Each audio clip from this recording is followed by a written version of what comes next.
مساء الجمال على كل عشاق النادي الاهلي في كل مكان. اهلا وسهلا بحضراتكم في حلقه جديده من حلقات مشجع التالتة. زي ما انتم متعودين حلقتنا مليئه باهم الاخبار والتفاصيل المهمه جدا اللي بتخص النادي الاهلي. بس في الاول كده وقبل ما نبدا حلقتنا يا ريت ما تنساش تعمل لايك على حلقه النهارده فضلا وليس امرا، وانزل دلوقتي اعمل اشتراك في القناه لو ما انتش مشترك عشان تتابع معانا كل ما هو جديد عن اخبار الاهلي. مش هطول عليكم اكتر من كده، تعالوا بينا نبدا حلقتنا باول اخبار الاهلي. الاهلي اختتم تدريباته اليوم استعدادا لمواجهه انبي غدا في الجوله اللي قبل الاخيره من بطوله الدوري، ويستر عقد جلسه مطوله مع لاعبي الاهلي قبل بدايه تدريبات اليوم للحديث معهم عن اهم النقاط الفنيه والجمل التكتيكيه التي ينوي تطبيقها في مواجهه الغد، ويطالبهم بضروره استغلال انصاف الفرص التي ستتيح لهم في مواجهه الغد واللعب على حسم المباراه مبكرا وعدم التهاون من اجل تحقيق الفوز. الكابتن سيد عبد الحفيظ يؤكد للاعبي الاهلي بضروره مواصله الثقه والروح الذي خاضوا بها مواجهه الزمالك الماضيه لتحقيق نتائج جيده في المباريات القادمه، ويؤكد للجميع عن ثقه النادي الكبيره في امكانياتهم وقدراتهم على تحقيق الفوز في مواجهه انبي واعاده النادي الى مكانته الطبيعيه والمنافسه على كل البطولات من جديد، ويطالبهم بضروره خوض مواجهه انبي بكل جديه وعدم التفريط في اي نقطه في المباراتين القادمتين على امل تعطيل بيراميدز والزمالك في مبارياتهم القادمه في الدوري لضمان المشاركه على الاقل في بطوله دوري الابطال في الموسم القادم. ويحذرهم بقوه من تاثير تصريحات الاعلام الزملكاوي عليهم بشان ابتعاد النادي عن المنافسه على بطوله الدوري وايضا المشاركه في بطوله دوري الابطال، واكد لهم على ضروره التمسك بالامل حتى اخر لحظه من عمر الدوري.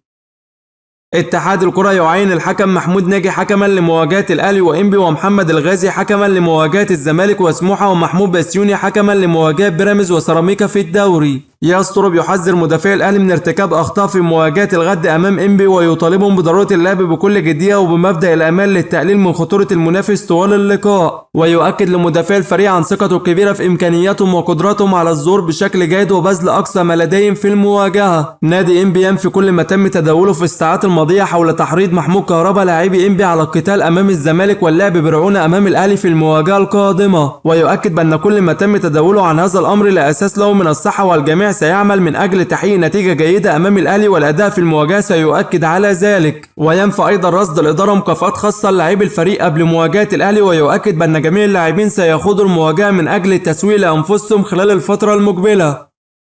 الصحف التونسية أشادت بشكل كبير بأداء علي معلول مع الصفاقسي التونسي بعد مساهمة اللاعب مع النادي التونسي ب10 أهداف هذا الموسم، وتعجب كبير من الصحافة التونسية بترك الأهلي علي معلول بحجة عامل السن رغم بأن النادي لم يستطيع تعويض اللاعب حتى الآن. الأهلي يدرس جديا إعارة محمد شريف عقب نهاية الموسم الحالي لمنح اللاعب فرصة أكبر للمشاركة في المباريات لإعادة الثقة له مجددا، ومصدر يؤكد بأن الأهلي بيبحث العروض المقدمة للاعب من أحد الأندية المحلية تمهيدا لاختيار العرض الأنسب للنادي واللاعب خلال الأيام القادمة، خاصة وأن هناك رغبة كبيرة أيضا من جانب اللاعب بالرحيل عن الأهلي في الصيف القادم سواء على سبيل الإعارة أو نهائيا لرغبته بالحصول على فرصة المشاركة لصعوبة مشاركته مع الأهلي في الموسم الجديد.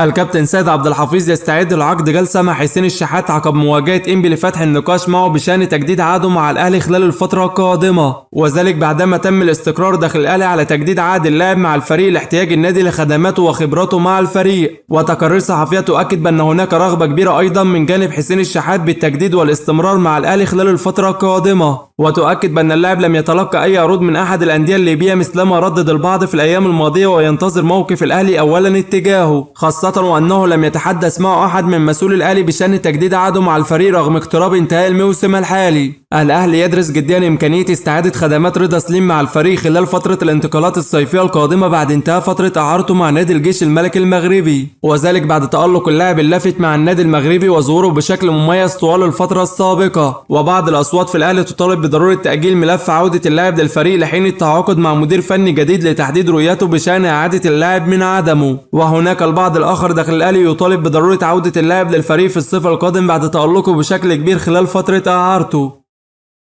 محمود حسن تريزيجيه غاب عن تدريبات الأهلي الجماعية اليوم بسبب الجرح القطع الذي تعرض له اللاعب في مواجهة الزمالك الماضية، وشكوك كبيرة داخل الأهلي حول إمكانية لحاق اللاعب بمواجهة إنبي غدا بسبب شعور اللاعب ببعض الآلام في الجرح الذي تعرض له مؤخرا، وغيابه عن التدريبات الجماعية اليوم يؤكد بأن هناك احتماليات كبيرة من عدم مشاركته مع الأهلي في مواجهة إنبي غدا في الدوري. اتجاهات قوية داخل الأهلي للبحث عن إمكانية استعارة محمد عبد المنعم في الموسم المقبل لاحتياج النادي لخدماته مع الفريق خلال الفترة القادمة، ومصدر يؤكد بأن الأهلي بيدرس جديا الدخول في مفاوضات مع محمد عبد المنعم ونادي نيس الفرنسي من أجل استعارة اللاعب لمدة موسم بداية من الصيف القادم. ويؤكد بأن هناك محاولات من جانب مسؤول الأهلي من أجل استغلال خروج اللاعب من الحسابات الفنية للنادي الفرنسي من أجل إقناعه بالعودة للأهلي مجددا. تقارير صحفية تؤكد بأن هناك رغبة كبيرة من جانب محمد عبد المنعم بالاستمرار في الملاعب الأوروبية وعدم العودة للأهلي حاليا، وتؤكد بأن اللاعب لم يغلق الباب أمام عودته للأهلي لكنه ينتظر معرفة موقفه النهائي مع النادي الفرنسي بشأن مشاركته مع الفريق في المباريات، وأن اللاعب لا يمانع عودته للأهلي مجددا في حال التأكيد من عدم مشاركته مع نادي نيس الفرنسي خلال الفترة القادمة.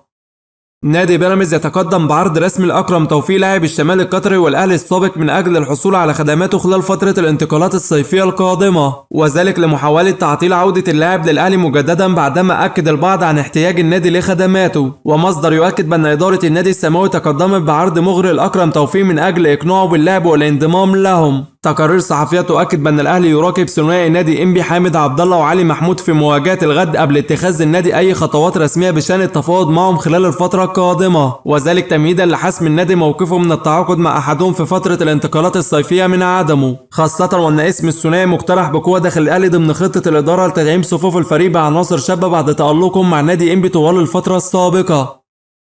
الإعلامي محمد شبانة يؤكد بأن المنافسة على لقب الدوري تراجعت بشكل ملحوظ ونتائج الجولة اللي قبل الأخيرة قد تحسم الصراع قبل خوض الجولة الأخيرة، ويؤكد بأن الأهلي حظه أن الجولة الأخيرة ستقام جميع مبارياتها في توقيت واحد والذي لن يلعب في 5 مساء مثل بيراميدز والزمالك سابقا، وهذا توفيق من الله للأهلي وجماهيره. وفيما يخص بيراميدز فيؤكد بأن فوزه في مواجهة الغد قد يؤكد خروج الأهلي من المنافسة على بطولة الدوري رسميا، رغم بأن بيراميدز الأقل حظا في سباق الدوري نظرا للمواجهات المباشرة أمام الزمالك.